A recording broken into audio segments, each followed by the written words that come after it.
बंधु माने आजिर एही कार्यक्रम को आपण मानक स्वागत। आजिर एही भिडियोटी कन्या राशि व्यक्ति विशेष मानक पई बहुत गुरुत्वपूर्ण अटे। कारण आजिर एही भिडियो रे आपण माने जानिबे आपण मानक पई अक्टोबर, नवेम्बर एवं डिसेम्बर मासरे केउ सब बड़ परिवर्तन हेबाको जाउछि। आपणक जीवन रे एही 2024 मसियार अंतिम 3 मासरे कोन सब घटिबाको जाउछि। आपणको केउ सब शुभ फल एवं अशुभ फलर प्राप्ति हेबाको जाउछि।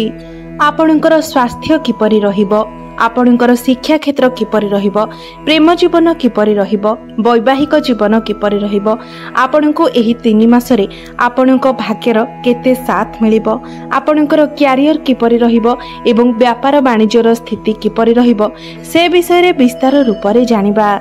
कारण वर्षर एही शेष 3 मासरे आपणको जीवन रे बड़ बड़ परिवर्तन हेबाको जाउछि।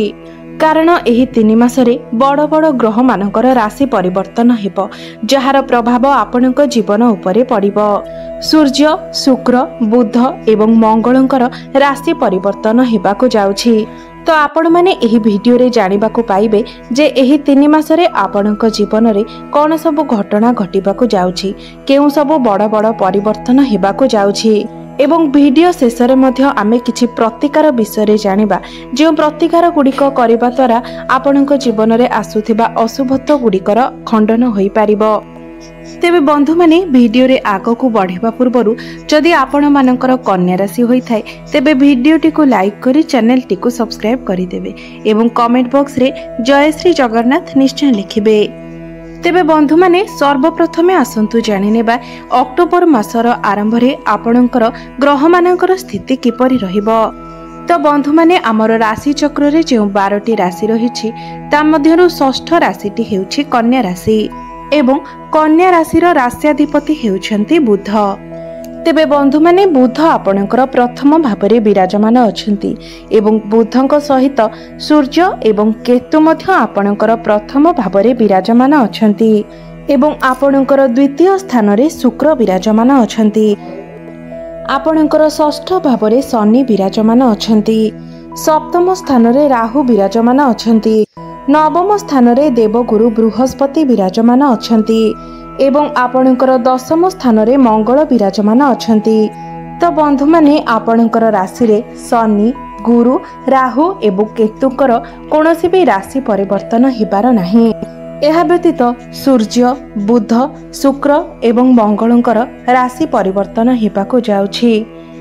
तेबे बंधु माने सर्वप्रथमे आसंतु जानि नेबा आपणकर स्वास्थ्य किपरि रहिबो एही 2024 मसिहार अंतिम 3 मासरे अर्थात अक्टोबर, नवेम्बर एवं डिसेम्बर मासरे। तो बंधु माने आपणक कुंडलीर प्रथम भावटी होई थाए आपणकर स्वास्थ्यर भाव। तो बंधु माने कुंडलीर प्रथम भावटी होई थाए आपणकर स्वास्थ्यर भाव, आपणकर इम्यूनिटी सिस्टम रो भाव एवं आपणकर प्रथम भावर अधिपति हेउछन्ति बुध एवं बुध आपणकर प्रथम भावरे ही विराजमान अछन्ति एवं बुधंक सहित सूर्य एवं केतु मध्य आपणकर प्रथम भावरे विराजमान अछन्ति एवं सूर्य आपणकर 17 अक्टोबर पर्यंत आपणकर प्रथम भावरे रहिबे। मात्र एही 3 मास मध्यरे केतुंकर कोनोसी राशि परिवर्तन हेबार नाही। तेबे एहा व्यतीत आपणकर एही समय कोनोसी शनि दशा मध्य चले नाही। शनिंकर कोनोसी भी खराब प्रभाव आपणक उपरे नाही। तो स्वास्थ्य आपणकर एही 3 मासरे भल रहिबो। मात्र आपणकर टिके दांत जनित समस्या देखा देई पारे, कारण मंगल आपणकर द्वितीय भाव उपरे दृष्टि पकाउछन्ति एवं सूर्य जेतेबेले आपणकर द्वितीय भाव को चलन करिवे सेतेबेले सूर्य आपणकर द्वितीय भावरे निचस्थ होई जिवे। 17 अक्टोबर रु 16 नवेम्बर पर्यंत सूर्य आपणकर निचस्थ रहिबे एवं सेतेबेले आपणकर दांत जनित किछि समस्या देखा देई पारे, आखिरे ज्वलन भली समस्या देखा देई पारे, एलर्जी होई पारे, इन्फेक्शन एवं गला संबंधित किछिटा समस्या मध्य देखा देई पारे। तो एसबु समस्या आपणकर 17 अक्टोबर रु 16 नवेम्बर पर्यंत रहि पारे। तो बंधु माने आपणकर स्वास्थ्य रे सेमिति किछि बड़ समस्या देखिबाको मिलिबो नाही। 17 अक्टोबर पूर्वरु एवं 16 नवेम्बर परे मध्य आपणकर स्वास्थ्य भल रहिबो। तेबे स्वास्थ्य को नै चिंता करिवार कोनोसी विषय नाही। एबे आसंतु जानिबा आपणकर शिक्षा क्षेत्र किपरि रहिबो 2024 मसिहार एही अंतिम 3 मास अर्थात अक्टोबर नवेम्बर एवं डिसेम्बर मासरे। तो बंधु माने कुंडलीर पंचम भावटी होइथाय आपणकर शिक्षा क्षेत्रर भाव एवं आपणकर पंचम भावर अधिपति हेउछंती शनि, जे कि आपणकर षष्ठ भावरे विराजमान अछंती एवं शनि वर्तमान बक्री अवस्था मध्य अछंती एवं शनि बक्री अवस्था थिबा हेतु आपणको गोटिए भाव प्रथमर फल प्रदान करिवे। अर्थात जेहेतु शनि आपणकर षष्ठ भावरे अछंती तो आपणको पंचम भावर फल प्रदान करिवे। बंधु माने शनि 14 नवेम्बर पर्यंत बक्री अवस्था अछंती, मात्र 14 नवेम्बर पर शनि मार्गी अवस्था को आसीजिवे एवं सेतेबेले आपणको जीवन रे चलीथिबा अनेक गुड़िए समस्यार समाधान होइजिवो। आपणको सठिक दिगर धारणा हेबो, आपण सठिक दिग आड़को अग्रगति करिवे। शनि सप्तम दृष्टि रे आपणकर द्वादश भाव को दृष्टि पकाउछंती। तो विद्यार्थी माने जो माने चाहुथिले पाठ पढ़ा को नेकी बाहर को जीवा पाई, पाठ पढ़िबा पाई, विदेश को जीवा पाई, तो सेमानंको पाई समय बहुत शुभ रहिछि एवं सेमाने निश्चित रूप से बाहर को मध्य जाई परिबे, कारण शनिकर दृष्टि रहुछि आपणकर द्वादश भाव उपरे। तो 14 नवेम्बर परे आपणको पाई एक शुभ समय बनुअछि एवं शनि आपणकर षष्ठ भावरे मार्गी हेबा परे आपण शत्रुंको उपरे मध्य विजय लाभ करिवे। बंधु माने षष्ठ भावटी होइथाय आपणकर रोग, ऋण एवं शत्रुर भाव। तो शत्रु उपरे आपण विजय लाभ करिवे एवं आपणको उपरे जदि किछि ऋण करजर भार रहिछि तेबे सेतिरु मध्य आपण मुक्ति पाई परिबे। अर्थात आपण ऋण करज को सुझी देबारे समर्थ हेबे एवं पूर्वरु आपणकर जदि स्वास्थ्यगत किछि समस्या थिला तेबे ताहार मध्य समाधान होइजिवो। तो बंधु माने एही समय जदि आपणकर किछि एग्जाम रहिछि किंबा किछि कंपटीशन रहिछि तो सेथिरे आपणको सफलता मिलि न पारे, मात्र 14 नवेम्बर परे आपणको प्रत्येक क्षेत्र रे सफलता मिलिबो। शिक्षा क्षेत्र रे आपणको अनेक सफलता मिलिबो। 14 नवेम्बर परे जदि आपणकर कोनोसी एग्जाम रहिछि किंबा कंपटीशन रहिछि तो सेथिरे आपणको निश्चित रूप से शुभ फल प्राप्ति हेबो। तो 14 नवेम्बर परे जदि आपण कोनोसी जगह रे एडमिशन नेबा पई चाहुछंती, पाठ पढ़ा दिगरे कोनोसी बड़ डिसीजन नेबा पई चाहुछंती, तो 14 नवेम्बर परे आपणको पई समय बहुत भल रहिछि, मात्र 14 नवेम्बर पूर्वरु एसपुरे आपणको पई किछिटा समस्या आसी पारे। तो बंधु माने एबे आसंतु जानि नेबा आपणकर प्रेम जीवन किपरि रहिबो एही 2024 मसिहार अंतिम 3 मास अर्थात अक्टोबर नवेम्बर एवं डिसेम्बर मासरे। तो बंधु माने कुंडलीर पंचम भावटी होइथाय आपणकर प्रेम जीवनर भाव एवं आपणकर पंचम भावर अधिपति हेउछंती शनि, जे कि आपणकर षष्ठ भावरे विराजमान अछंती एवं आपणकर पंचम भाव उपरे मंगलकर दृष्टि मध्य रहुछि। तो 20 अक्टोबर पर आपणकर लाइफ पार्टनर को मध्य टिके क्रोध स्वभाव देखि पारंती। तांकर कथा किंबा व्यवहार आपणको भल न लागि पारे, कारण आपणकर मंगल आपणकर पंचम भाव उपर को दृष्टि देउछंती। तो बेले बेले आपणको आपणको पार्टनर कथा खराब लागि पारे, आपणको से टिके गर्वी भली लागि पारंती एवं तांको मध्यरे आपण टिके उग्र स्वभाव मध्य देखि पारंती।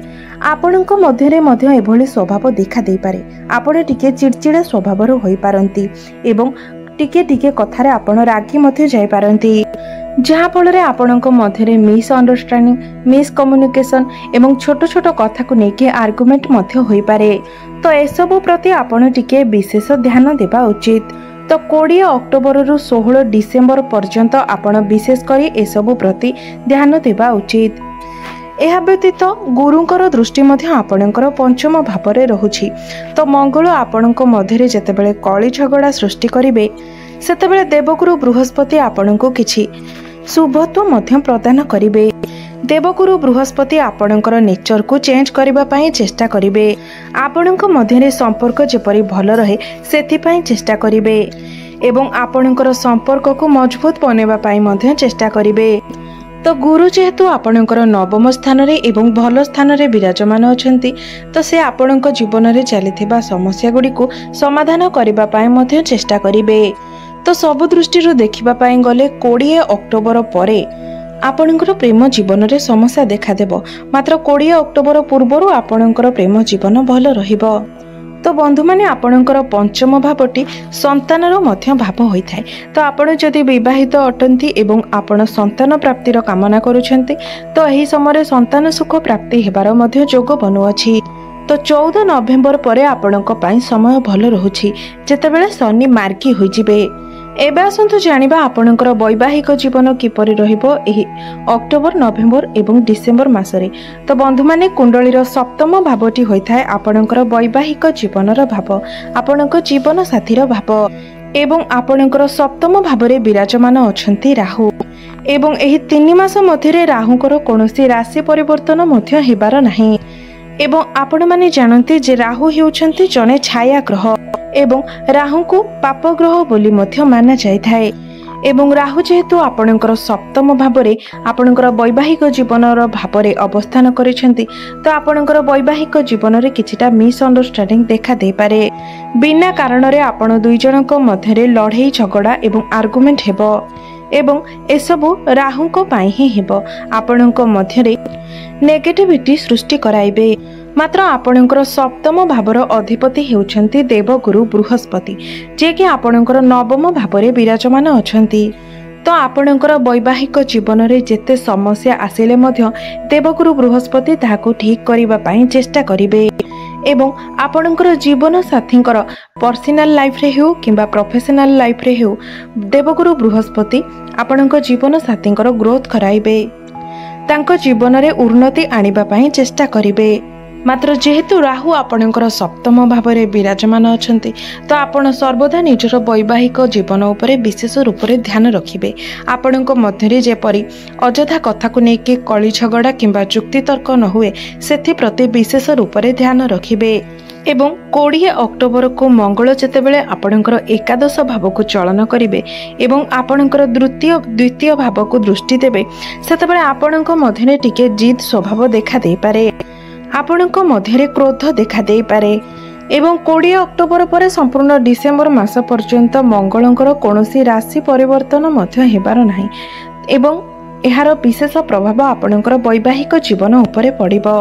एबे आसंतु जानि नेबा सबुठारु गुरुत्वपूर्ण विषय वस्तु आपणकर भाग्य, क्यारियर एवं व्यापार वाणिज्यर स्थिति किपरि रहिबो एही अंतिम 3 मास अर्थात अक्टोबर नवेम्बर एवं डिसेम्बर मासरे।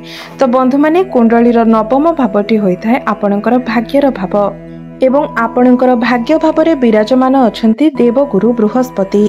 मात्र आपणकर भाग्य भावर स्वामी हेउछंती शुक्र एवं शुक्र आपणकर द्वितीय स्थान रे अवस्थान करिछंती। 13 अक्टोबर पर्यंत शुक्र आपणकर द्वितीय भावरे ही रहिबे। तेणु भाग्य आपणको संपूर्ण रूप से 13 अक्टोबर पर्यंत साथ देब। मात्र 13 अक्टोबर पर आपणकर भाग्य टिके डाउन होई पारे। 13 अक्टोबर रु 7 नवेम्बर पर्यंत आपणकर भाग्य टिके दुर्बल रही पारे। तो यही समय आपण कौनसी भी बड़ डिसीजन नियंतु नहीं किंबा कौनसी भी बड़ कार्यर आरंभ करंतु नहीं।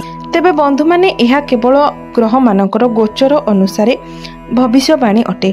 मात्र आपणकर निज कुंडली रे जदि ग्रह मानकर स्थिति भल रहे तेबे मध्य आपणको यार शुभ फल प्राप्ति हेबो। तो आपण जदि कोनोसी भी बड़ कार्य करबा पई चाहुचंती, बड़ डिसीजन नेबा पई जाउचंती तो ता पूर्व कोनोसी भल ज्योतिषक निकट रे आपण निजर जन्म कुंडली देखाइ नेबा उचित एवं तापरे आपण जदि कोनोसी कार्य करंती तेबे ताहा आपणको पई शुभमय रहिबो। एबे आसंतु जानिबा आपणकर क्यारियर किपरि रहिबो एही अक्टोबर नवेम्बर एवं डिसेम्बर मासरे। तो बंधु माने कुंडलीर दशम भावटी होइताय आपणकर क्यारियर भाव, आपणकर कार्य क्षेत्रर भाव। तो आपणकर दशम भावर अधिपति हेउछंती सूर्य एवं सूर्य अक्टोबर मासरे आपणकर द्वितीय स्थान रे अवस्थान करिसेंती। मात्र 16 नवेम्बर को सूर्य आपणकर तृतीय भाव को चलन करिवे एवं जेतेबेले सूर्य आपणकर तृतीय भाव को चलन करिवे सेतेबेले समय आपणक पई अधिक भल रहिबो। कारण तृतीय भावटी हेउछि आपणकर साहस, पराक्रम एवं परिश्रमर भाव। तो सेतेबेले आपणक मध्यरे पराक्रमर वृद्धि पाइब, परिश्रम आपण अधिक करिवे एवं साहसर सहित मध्य कार्य गुड़िक करिवे। आपणक मध्यरे सूर्य सेतेबेले अधिक एनर्जी प्रदान करिवे। आपण जेकोसी भी कार्य करबा पई साहस करिवे। ସେତେବେଳେ ଆପଣଙ୍କୁ ମାନ ସମ୍ମାନ ଏବଂ ପ୍ରଶଂସା ମଧ୍ୟ ପ୍ରାପ୍ତି ହେବ। ଆପଣ ଯେଉଁ ବି କାର୍ଯ୍ୟ କରିବେ ସେହି କାର୍ଯ୍ୟ ପ୍ରଶଂସାର ପାତ୍ର ହେବ। ଏବଂ ଯେଉଁମାନଙ୍କ ପାଖରେ କୌଣସି ଚାକିରି ନାହିଁ ସେମାନଙ୍କୁ ନିଜ ଯୋଗ୍ୟତା ଅନୁସାରେ 16 ନଭେମ୍ବର ପରେ ଚାକିରି ପ୍ରାପ୍ତି ହେବାର ମଧ୍ୟ ଯୋଗ ବନୁଅଛି। ତ ଅକ୍ଟୋବର ମାସରୁ ନେଇ 16 ନଭେମ୍ବର ପର୍ଯ୍ୟନ୍ତ ଆପଣଙ୍କୁ ଟିକିଏ ମୁଡି ସ୍ୱଭାବର ରହିପାରନ୍ତି। ଆପଣଙ୍କ ମଧ୍ୟରେ ଟିକିଏ ଗର୍ବ ଭାବ ମଧ୍ୟ ଦେଖା ଦେଇପାରେ। ଆପଣ ନିଜ ହିସାବରେ କାମ କରିବାକୁ ପସନ୍ଦ କରିବେ ଏବଂ କାମ କାର୍ଯ୍ୟରେ ଆପଣଙ୍କର ବାଲାନ୍ସ ମଧ୍ୟ ରହିବ ନାହିଁ। ତ 16 ନଭେମ୍ବର ପର୍ଯ୍ୟନ୍ତ ଆପଣ ଏସବୁ କଥା ପ୍ରତି ବିଶେଷ ଧ୍ୟାନ ଦେବା ଉଚିତ। 16 ନଭେମ୍ବର ପର୍ଯ୍ୟନ୍ତ ଆପଣ କାହା ସହିତ ଯୁକ୍ତି ତର୍କ କରନ୍ତୁ ନାହିଁ ଏବଂ ଜିଦ୍ଦି ମଧ୍ୟ କରନ୍ତୁ ନାହିଁ। ମାତ୍ର 16 ନଭେମ୍ବର ପରେ ଆପଣଙ୍କର କ୍ୟାରିୟର ପାଇଁ ସମୟ ବହୁତ ଶୁଭ ରହିବ। ଏବେ ଆସନ୍ତୁ ଜାଣିବା ଆପଣଙ୍କର ବ୍ୟାପାର ବାଣିଜ୍ୟର ସ୍ଥିତି କିପରି ରହିବ ଏହି ଅକ୍ଟୋବର ନଭେମ୍ବର ଏବଂ ଡିସେମ୍ବର ମାସରେ। ତ ଏହି 3 ମାସ ଆପଣଙ୍କର ବ୍ୟାପାର ବାଣିଜ୍ୟ ପାଇଁ ଭଲ ରହିବ। ମାତ୍ର ରାହୁ ଯେହେତୁ ଆପଣଙ୍କର ସପ୍ତମ ଭାବରେ ବିରାଜମାନ ଅଛନ୍ତି ଏବଂ ସପ୍ତମ ଭାବଟି ବ୍ୟାପାର ବାଣିଜ୍ୟର ଭାବ ହୋଇଥାଏ, ତ ଏହି 3 ମାସ ମଧ୍ୟରେ ରାହୁଙ୍କର କୌଣସି ରାଶି ମଧ୍ୟ ପରିବର୍ତ୍ତନ ହେବାର ନାହିଁ। ତ ରାହୁ ଆପଣଙ୍କୁ ଥକେଇ ଦେଇପାରନ୍ତି। ବ୍ୟାପାର ବାଣିଜ୍ୟରେ ଆପଣଙ୍କର ଭାଗଦୌଡ଼ ଅଧିକ ବଢ଼ି ଯାଇପାରେ ଏବଂ ରାହୁ ଆପଣଙ୍କର ବ୍ୟାପାର ବାଣିଜ୍ୟକୁ ଟିକେ ଡାଉନ୍ କରିବା ପାଇଁ ମଧ୍ୟ ଚେଷ୍ଟା କରିପାରନ୍ତି। ଆପଣଙ୍କର ମନରେ ଅଶାନ୍ତି ସୃଷ୍ଟି କରିବେ ଏବଂ ଅସନ୍ତୁଷ୍ଟିର ଭାବନା ମଧ୍ୟ ସୃଷ୍ଟି କରାଇବେ। ଆପଣଙ୍କୁ ଅନ୍ୟମନସ୍କ ମଧ୍ୟ କରାଇବେ। ଆପଣ ଯେଉଁ କାର୍ଯ୍ୟ କରୁଛନ୍ତି ସେଥିରୁ ଆପଣଙ୍କୁ ହଟାଇ ଆପଣଙ୍କୁ ଅଲଗା କାମରେ ମନ ଲଗାଇ ପାରନ୍ତି ଏବଂ ଏସବୁ ହେଲେ ମଧ୍ୟ ଆପଣଙ୍କୁ କିଛି ନା କିଛି ଭଲ ଫଳ ମଧ୍ୟ ପ୍ରାପ୍ତି ହେବ। ମାତ୍ର ଆପଣଙ୍କର ଡେଲି ଇନକମ୍ରେ ବୃଦ୍ଧି ହେବ। ତେବେ ରାହୁଙ୍କ ପାଇଁ ଆପଣ ବିଶେଷ ପ୍ରତିକାର କରିବା ଉଚିତ। ଆପଣ ପ୍ରତ୍ୟେକ ଦିନ ପଶୁ ପକ୍ଷୀଙ୍କୁ କିଛି ନା କିଛି ଖାଦ୍ୟ ଦିଅନ୍ତୁ, ପାଣି ପିଇବାକୁ ଦିଅନ୍ତୁ। ପ୍ରତ୍ୟେକ ଦିନ ଆପଣଙ୍କର ରାଶି ସ୍ୱାମୀ ଯେହେତୁ ବୁଧ ଅଟନ୍ତି, ତ ପ୍ରତ୍ୟେକ ଦିନ ଆପଣ ବୁଧଙ୍କର ବୀଜ ମନ୍ତ୍ରର ଜପ କରନ୍ତୁ ଏବଂ ପ୍ରତ୍ୟେକ ଦିନ ଆପଣ ଗଣେଶଙ୍କର ମଧ୍ୟ ପୂଜାର୍ଚ୍ଚନା କରନ୍ତୁ। ଏହା ବ୍ୟତୀତ ପ୍ରତ୍ୟେକ ଦିନ ଆପଣ ଉଦିତ ସୂର୍ଯ୍ୟଙ୍କୁ ଜଳାର୍ଘ୍ୟ ଅର୍ପଣ କରିବା ସହିତ ପ୍ରତ୍ୟେକ ଦିନ ଆପଣ ହନୁମାନ ଚାଳିଶାର ମଧ୍ୟ ପାଠ କରନ୍ତୁ। ଆପଣଙ୍କର ସମସ୍ତ ଅଶୁଭତ୍ୱ ଖଣ୍ଡନ ହୋଇ ଆପଣଙ୍କୁ ଶୁଭତ୍ୱ ପ୍ରାପ୍ତି ହେବ ଏବଂ ଭାଗ୍ୟରେ ମଧ୍ୟ ଉନ୍ନତି ଆସିବ। ତ ବନ୍ଧୁମାନେ, ଆପଣଙ୍କର ଜୀବନ ମଙ୍ଗଳମୟ ହେଉ, ଏହା ହିଁ ଈଶ୍ୱରଙ୍କ ନିକଟରେ ମୋର ପ୍ରାର୍ଥନା। ଧନ୍ୟବାଦ।